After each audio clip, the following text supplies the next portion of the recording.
Well, I'm going to hope that the wind isn't too strong and that you can hear me. But look what's along at the shore of this old cranberry bog. There are fern fiddleheads. And see all the white fuzzy they've got on them? These are cinnamon fern. And they get to be really tall. This whole long piece right here is one leaf. That's one leaf. And all of these coming up are leaflets. And as cinnamon fern gets older, the hair on it, which isn't really hair, but we'll say fuzzy, the fuzzy on it turns a nice cinnamon spice color brown. So cinnamon ferns are a great thing to look at in a wetlands. In the center here, see these super fuzzy ones that are coming up? That's what's called the fertile frond. So this is the reproductive part, the mommy-daddy part of the fern, and this is what makes more ferns. Ferns have spores that they use to reproduce. So this is a great little wetlands. And look at how big the skunk cabbage is. The flowers are gone and the leaves are here. And there's cinnamon fern out there. This used to be an old cranberry bog and red maples have moved in. So all along this section of the path, there are buttercups. You can see them with their little lobed leaves. They're leaves that have little sections on them. And buttercups are super fun. There's an old thing that you can do that boys and girls have done for hundreds of years with a buttercup flower. If you hold it underneath your chin really close and have a friend look and see, can they see any yellow on your skin? And if they do, that means that you like butter. And buttercups are a perfect flower to do that. Now, for the scientists out there, why do you think you get yellow on your skin if you hold a buttercup up but don't touch your skin with it? What makes the yellow? Think about that.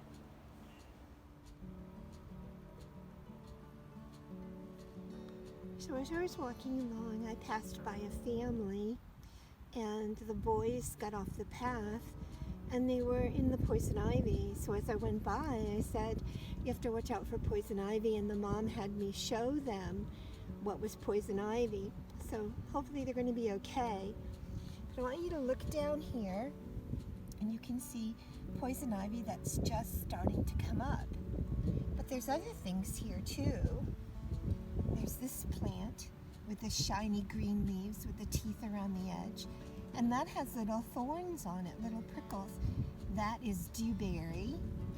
That is not poison ivy, but right next to it is poison ivy. And all of this poison ivy is coming, and it's coming out into the path. It comes in green, reddish, and then it goes green, the poison ivy leaves. And so if we follow it, we can go up this tree. Right? Poison ivy is a vine, and so this is all poison ivy going up this oak tree here. Those are 3 leaflets. They're not leaves. The leaf has 3 leaflets on it.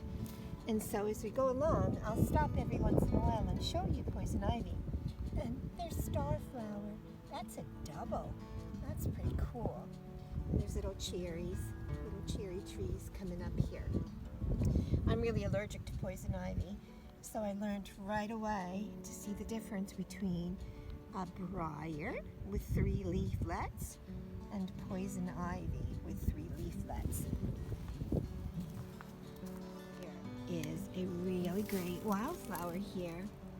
These white flowers. This is wood anemone. This is a native wildflower of Massachusetts. And it has these great leaflets on the leaves, and the flowers are white. And it's only here for a short time. Here's one that's so sweet. It's pinky. Oh, that's really cool. So wood anemone at the Bridge Creek. And I know I'm getting the shadow because the sun is behind me. Here's new little babies of the maple coming out. And guess what's right behind it? Shiny, shiny, shiny red leaves coming in. Nice patch of poison ivy. The vines are going right up the tree. Leaflets of 3 all the way up. There's poison ivy in this maple. So I have to be careful where I'm putting my hands. Can you see how shiny it is when it first comes out? And then it's going to turn green. But it's always shiny.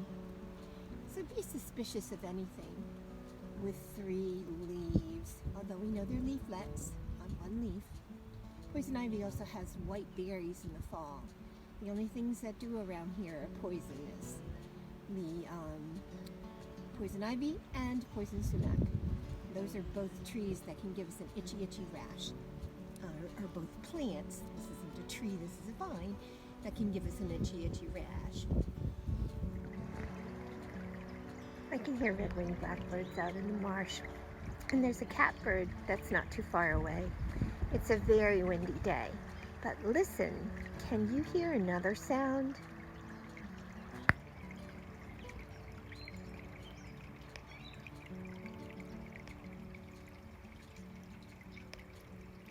What is that?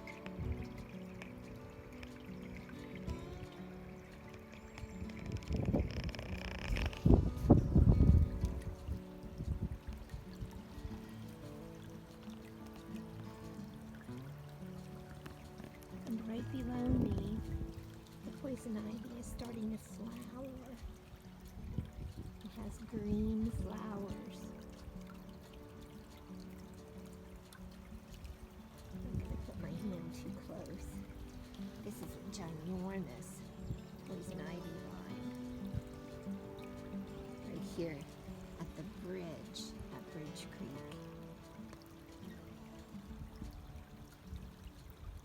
Blueberry.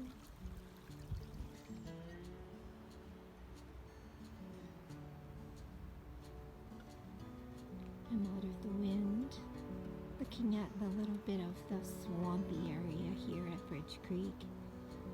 And the cattails are coming up. The skunk cabbage leaves are huge. Looks like a bunch of lettuce. The grasses are high.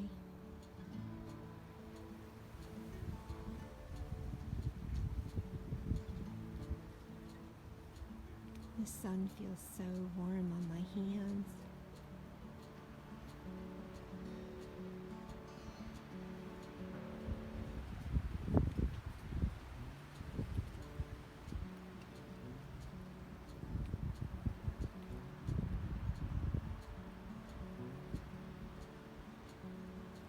You can see the water flowing out from under the ground.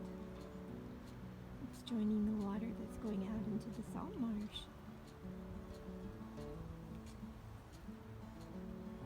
I've seen otter scat and otter tracks here. It's not late enough in the day to see them. Maybe in a couple of hours they'll be out here. They're crepuscular, so they come out late in the day and early in the morning. I'm in a grove of red cedar. And red cedars grow up when farmland's been abandoned. And then once the big trees move in, like the pitch pine and the oaks, the red cedar die. They need the sunlight. There's another clue here that this was farmland. When I bring the camera down, do you see it?